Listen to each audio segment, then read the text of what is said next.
Fereshta vole quelques instants de liberté sur son vélo, un vélo offert par une ONG. Mais pour cette jeune Afghane, les portes du monde restent désespérément fermées. Après un an passé sur l'île grecque de Lesbos, elle a été transférée avec sa famille à Ioannina, une ville de l'ouest de la Grèce à 1 heure de la frontière albanaise. Dernière étape en date, il y a 6 mois, de son odyssée inachevée.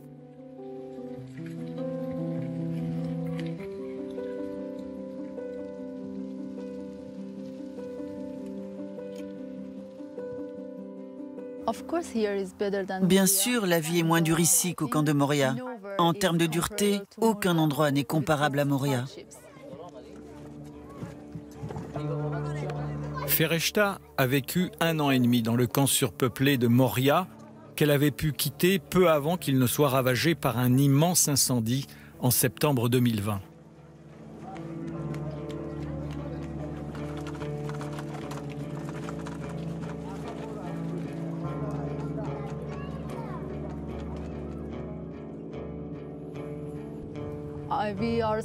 Mais nous vivons toujours dans un camp et les conditions restent difficiles. C'est comme une prison. Je me sens comme un oiseau en cage qui rêve de liberté. Le nouveau camp accueille 1200 migrants qui n'ont pas le droit de travailler et depuis août 2021, les demandeurs d'asile ne touchent plus d'allocations. Ils sont logés et nourris, mais la politique grecque en matière de réfugiés reste très stricte.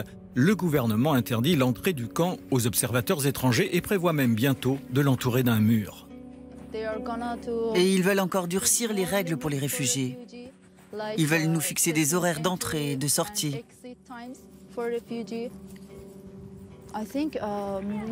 C'est triste de devoir vivre dans ces conditions. C'est dur, c'est démoralisant et ça finit par briser les gens. Ils sont angoissés en permanence quant à leur avenir. Que va-t-il se passer? Est-ce que nous avons un avenir ou pas?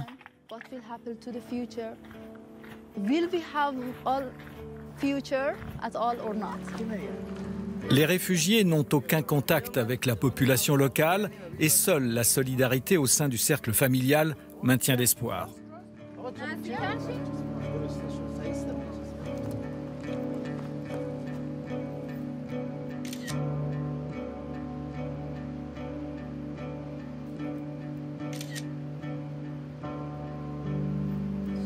Je peux la voir?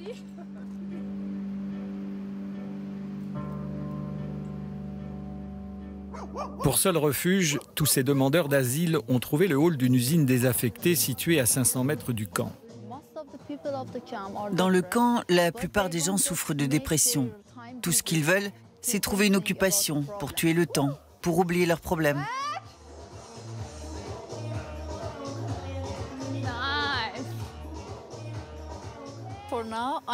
En ce moment, je donne des cours de danse et de fitness. Je ne suis pas vraiment prof de danse, je partage simplement ce que j'ai appris avec mes amis et d'autres femmes.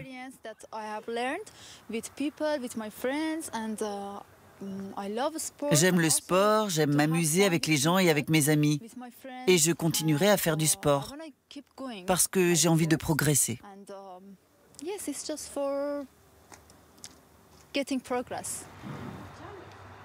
Fereshta continue aussi de donner des cours d'anglais aux femmes du camp, comme elle le faisait déjà à Moria. Ici, une ONG a créé un centre social.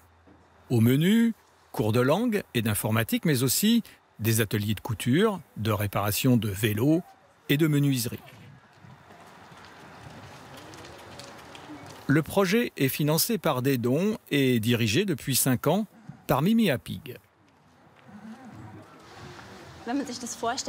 Il y a ici des migrants qui attendent pendant des années que quelqu'un veuille bien statuer sur leur demande d'asile et sur leur avenir.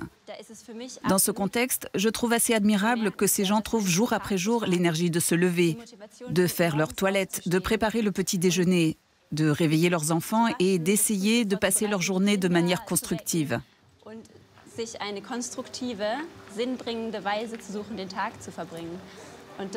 C'est pour leur offrir cette possibilité que nous sommes là. Mais après, les gens sont libres. Ils peuvent partager leurs connaissances, trouver des gens à qui parler, réparer des objets, en fabriquer de nouveaux. C'est comme ils veulent. Eqbal, le père de Fereshta, est ébéniste de formation. Avec son fils, Erfan, il apprend aux réfugiés à fabriquer des meubles pour leur bungalow. Ces femmes ont besoin d'une étagère à chaussures et d'une autre pour leurs vêtements.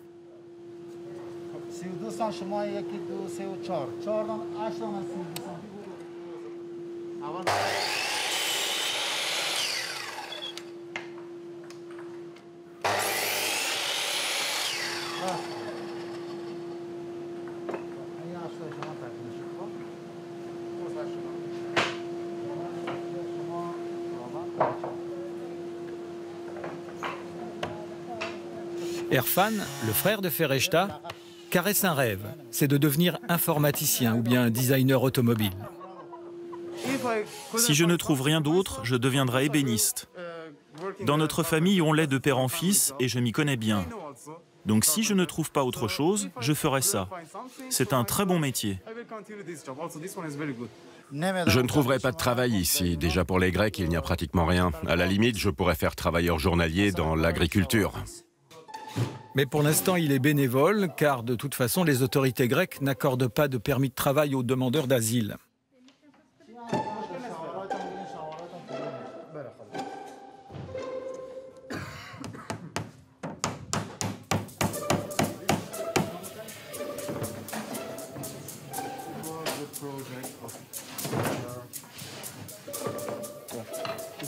Voilà, son projet est terminé.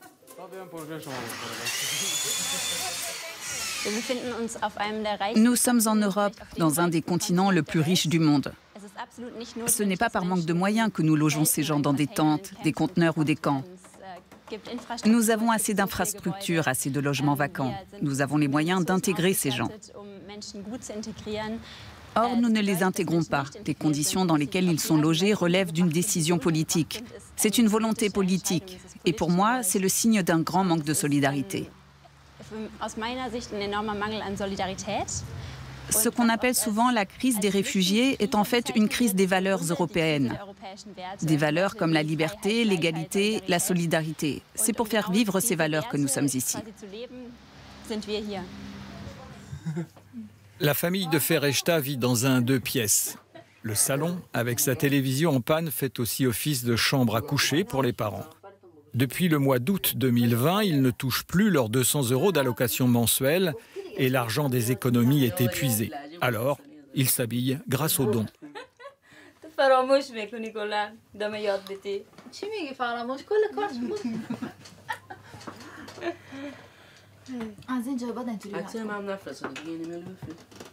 Eqbal, le père, conserve précieusement les images de son entreprise. Avant l'exil, il avait 20 employés. Aujourd'hui, il ne rêve que d'une chose, pouvoir recommencer à construire des meubles. Je n'aurai aucun mal à retravailler. Je n'ai rien oublié, c'est mon métier. J'ai tout gardé en tête. Je me souviens de tous les modèles, de tous les plans. Tout ce dont j'ai besoin, c'est d'un atelier où je pourrais recommencer à travailler. Pour la famille, revoir les images de notre reportage tourné il y a 1 an et demi à Moria laisse des sentiments mitigés.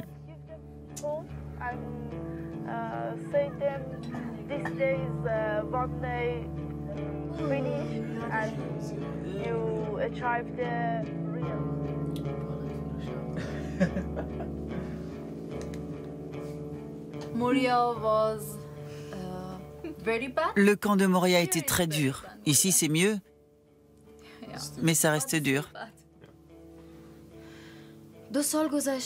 Quand je vois ces images, tous les efforts, toutes les difficultés qu'on a rencontrées me reviennent en mémoire. Dieu merci, c'est derrière nous. J'espère que la suite sera plus facile. Mais psychologiquement, il y a beaucoup de pression. Nous ne faisons qu'attendre, attendre, sans vraiment savoir ce qui va nous arriver.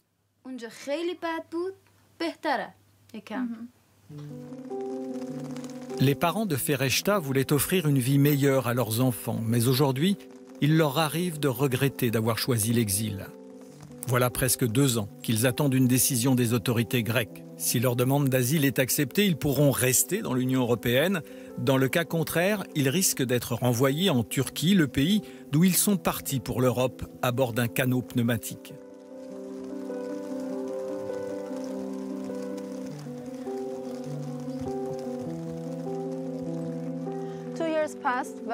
Deux ans sont passés, pendant lesquels nous avons surtout perdu notre temps. Nous n'avons reçu aucune formation, rien. Mais une chose est sûre, nous allons poursuivre notre route. Peut-être vers l'Allemagne ou le Canada, je ne sais pas. Nous ne savons pas ce qui va se passer à l'avenir.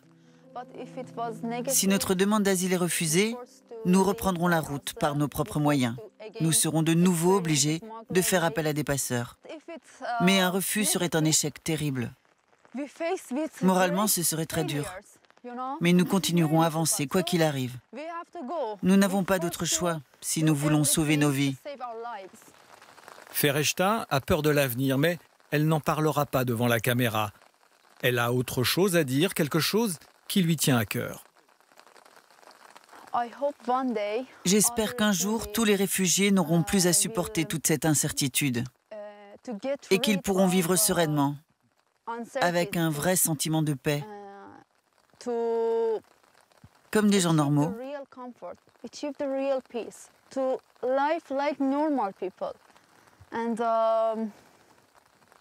Moi, je me dis toujours, bats-toi pour ton rêve, on va y arriver. And we will achieve.